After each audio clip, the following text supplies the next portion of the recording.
It began just before dawn on a Thursday that the world would remember for generations to come.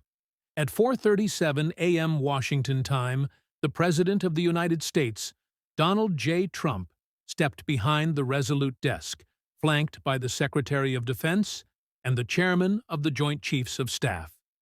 His face was a mask of solemn defiance. He cleared his throat once, adjusted the flag pin on his lapel, and began the address that would jolt the globe awake. "My fellow Americans," he said, his voice measured yet resonant, echoing across televisions and smartphones in kitchens, bedrooms, war rooms, and distant embassies. "Late last night, under my direct orders, the United States Armed Forces launched precision strikes against Iran's illicit nuclear facilities at Fordow, Natanz, and Isfahan." The words hung in the air, almost surreal in their gravity. He continued, laying out the justification in plain terms. Undisclosed intelligence, confirming accelerated enrichment activities, hidden centrifuge cascades, and a network of underground tunnels that no sanction could touch. He spoke of clandestine meetings, satellite images, and red lines that had long been mocked by Tehran's hardliners. For months, American satellites had mapped the dry hills and ancient cities of Iran in excruciating detail. Drones drifted silently over rugged terrain, and a constellation of human assets whispered secrets from within the regime's guarded corridors. Yet, until this moment, most experts believed the standoff would remain one of threats and words, not missiles and smoke. Trump paused, his eyes drifting to the cameras as if he were looking directly at every American soldier stationed in the Middle East. "Let this serve as a clear message to the Ayatollah and the Revolutionary Guard Corps. The United States will never allow Iran to acquire a nuclear weapon. Not now. Not ever." The world reacted within minutes. Financial markets jerked violently awake. Oil prices surged as analysts predicted new blockades in the Strait of Hormuz. Diplomats scrambled. European leaders, woken from uneasy sleep, dialed Washington in vain attempts to extract answers faster than the rolling news could supply them. In Tehran, air raid sirens wailed over ancient mosques and modern towers alike. Inside Iran, the strikes had begun with a thunderous roar. Stealth bombers had departed from Diego Garcia and undisclosed air bases in the Persian Gulf under cover of darkness. Satellites later captured the grainy infrared bloom of detonations ripping into hardened concrete, deep beneath the desert's crust. Fordow, once hidden in a mountain, designed to withstand an Israeli strike, shook as American bunker busters cracked through layers of reinforced rock. At Natanz, a sprawling complex that inspectors had visited countless times, the sky turned orange for hours as storage halls and subterranean chambers were reduced to scorched ruin. Isfahan, a city of poetry and turquoise domes, trembled as precision-guided munitions tore through uranium conversion facilities. Some reports whispered of secondary explosions, chemical storage, cascades collapsing under tons of debris, and entire research wings erased before dawn prayers. Yet beyond the destruction lay a deeper tremor, one not of steel and stone, but of ideology. Iran's supreme leader emerged within hours, cloaked in black robes, standing before a crowd of tightly packed commanders and clerics. He promised unholy vengeance. The words rippled out across the region, broadcast over state channels, and amplified by supporters in Baghdad, Beirut, and Sana'a. In cities across the Middle East, the morning sun rose not with calm, but with a jitter of uncertainty. In Baghdad's green zone, American diplomats double-checked evacuation drills as crowds gathered outside, chanting anti-American slogans and waving portraits of slain generals. In Tel Aviv and Riyadh, defense ministers traded urgent calls, calculating the angles of retaliation that might come by nightfall. Ballistic missiles, drone swarms, or covert proxies slipping across borders. At the Pentagon, the Joint Chiefs convened a war council that blurred into dawn. Intelligence officers painted an unsettling picture. Quds force units mobilizing along the Iraqi frontier, Hezbollah cells shifting position in southern Lebanon, and fresh encrypted chatter from Houthi rebels in Yemen. For every target struck, there were a dozen potential counterstrikes, each capable of igniting a regional blaze. Meanwhile, on cable news and social media, the world argued itself hoarse. Pundits squared off in urgent panels. Was this decisive courage or reckless provocation? Did Trump have the legal authority without congressional approval? Could Iran truly rebuild its program underground again? Or had the United States buried its nuclear ambitions once and for all? In small American towns, families with sons and daughters in uniform stared at breakfast tables in silence. Some had heard their children's voices only hours before deployment. A rushed FaceTime framed by hums of distant jet engines. Others watched, numb, as news tickers speculated about possible troop surges to reinforce embassies and bases now bracing for incoming fire. In Tehran, survivors clawed through twisted metal, where Fordow's mountain once hummed with hidden centrifuges. Rescue crews fought choking smoke and radiation warnings. Among the broken concrete lay pieces of equipment so secret that even senior engineers had never seen the entire blueprint. Many whispered that the strikes had set the nuclear dream back by decades. Others argued it had only buried it deeper in the soil of defiance. Inside the White House, Trump huddled with advisors. Reports arrived in bursts. Mission success confirmed. Minimal casualties among American pilots. But Iranian radar sites had begun to lock onto drone patrols. Generals laid out retaliation scenarios on digital maps, glowing red with possible launch sites. Behind closed doors, voices rose and fell in heated debate. Some pleaded for immediate follow-up strikes to cripple missile arsenals before Iran could respond.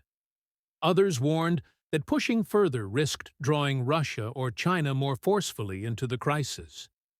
The president listened, chin resting on his knuckles, eyes fixed on a muted television replaying his own address. He knew that in the coming hours, his every word would be dissected. Every decision replayed in the history books his name would now fill. Some would call him the man who prevented a nuclear nightmare. Others would brand him the architect of a new endless war.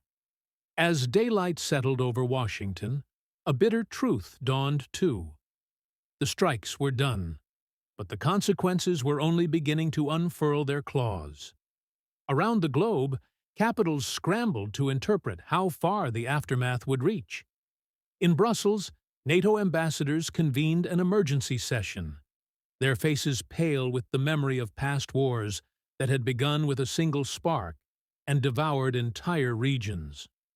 Russia's foreign ministry issued a curt statement condemning the unprovoked aggression and warning that further destabilization in the Persian Gulf will not be tolerated. In Beijing, state broadcasters spoke of imperialist overreach, but behind the scenes, Chinese oil firms calculated losses and drafted new shipping routes to bypass the threatened strait.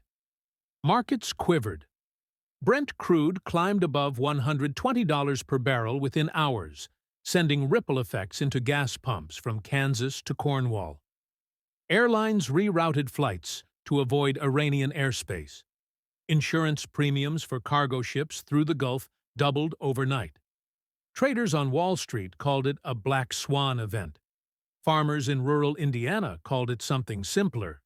The price of global power games, paid at the checkout aisle.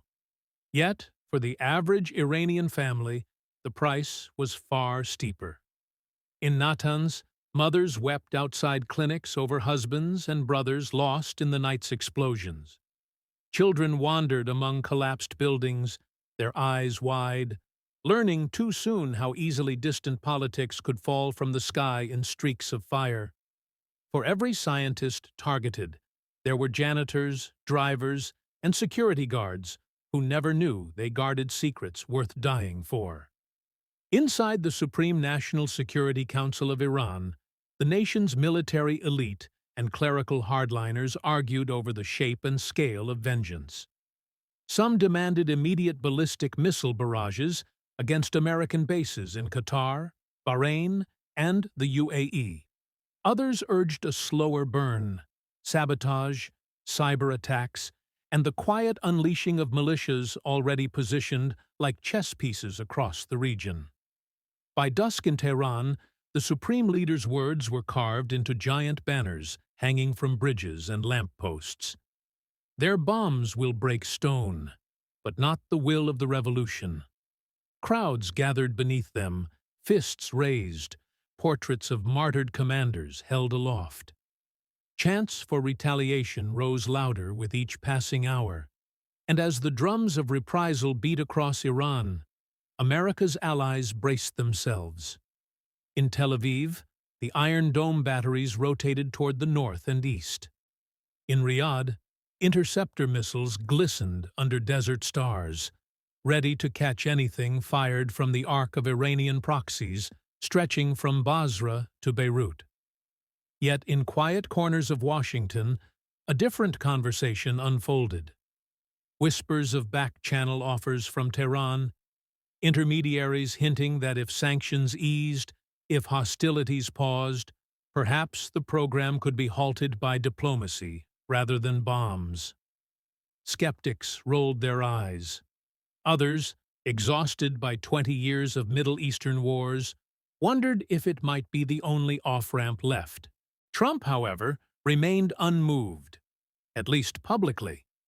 In a second televised address that evening, he stood again before the nation, flanked now by American flags and guarded by Secret Service agents just out of frame.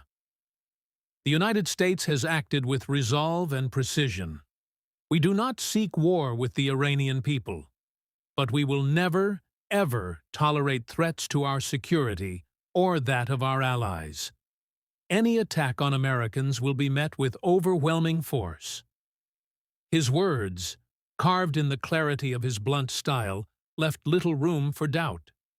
For better or worse, a line had been crossed, and the world could only watch, breath held tight, to see where that line would lead next. Night fell over the Persian Gulf like a lid clamped down on a boiling pot. On the decks of American warships patrolling the Strait of Hormuz, sailors tightened helmet straps and double-checked the rows of interceptor missiles. A single flash on the horizon, a test launch, a drone, a decoy, could trigger a storm of defensive fire. In Tehran's underground bunkers, commanders plotted lines on maps speckled with American installations and oil fields. Some hawks argued for a swift, spectacular retaliation. A missile rain on Al Udeid Air Base in Qatar, or the sprawling naval port of Bahrain. Others, older and more cautious, pressed for patience. Bide time, bleed America slowly through 1,000 cuts, never offering the knockout blow that would justify a total invasion. While war rooms pulsed with strategy, ordinary Iranians braced for what came next. In corner tea shops and crowded bazaars, talk swirled of sons drafted into Revolutionary Guard brigades, of food prices that would spike again, and of prayers that the next foreign bomb would not find their rooftop. Hope and rage braided together like the threads of Persian carpets, sold in shuttered tourist stalls. Across the ocean, the American public wrestled with dread and division. Some flooded social media with support for the president's iron-fisted promise to prevent a nuclear Iran. Others poured into streets from New York to Los Angeles, waving "No More Wars" signs and chanting slogans that echoed protests of past decades. Cable news dissected the night in real time. Panels of former generals and policy wonks replayed grainy strike footage, and debated if the boldness was brilliance or blunder. Old names from the Iraq and Afghanistan chapters resurfaced, reminders that easy victories can rot into endless quagmires once the first triumphant airstrike fades into memory. In the hidden chambers of the CIA and the halls of Langley, analysts parsed intercepted messages, chatter among Hezbollah units in Lebanon, sudden movements in Syria's desert outposts, encrypted posts from known cyber operatives. America's cyber warriors, too, prepared retaliatory fire. Digital traps ready to short out power grids and surveillance hubs if Iran's hackers struck first. Yet amid the surge of threats, a flicker of diplomacy survived. An unmarked jet, registered to an Omani intermediary, lifted off from Muscat under the cover of plausible deniability. On board, a handful of envoys sworn to secrecy, carrying the whispers of what a face-saving ceasefire might look like. They knew they could land to handshakes or to arrest, depending on whose missiles flew next. At dawn in Washington, Trump emerged once more, no teleprompter this time, his trademark unpredictability dancing behind sharp eyes. Iran needs to choose, he told the press, voice tight with the weight of 2 decades of Middle Eastern entanglements that his presidency had sworn to unwind. Peace and prosperity, or ruin and regret. We are prepared for either. But we prefer the first. He turned briskly and vanished behind the White House doors, leaving a stunned press corps yelling questions that drifted unanswered into the humid morning air. For millions, sleep that night arrived fitfully. Somewhere over the Arabian Sea, American bombers refueled mid-air, their mission orders unchanged, but their pilots' thoughts tangled with the knowledge that history rarely bends cleanly to any commander's will. In the hush between bombs and bargains, the people, American, Iranian, Arab, Israeli, waited. Some clung to hope that the roar of jet engines would fade back to silence. Others braced for the next flash on the horizon, knowing that when men gamble with nations, it is always the innocent who pay the first and heaviest price. And so the world stood, teetering on the knife point between a war begun and a peace desperately trying to be born. Each heartbeat a question mark on the pages of tomorrow's history books. If this story made you think, please hit like, comment your thoughts below, and subscribe for more. Stay informed. Stay curious.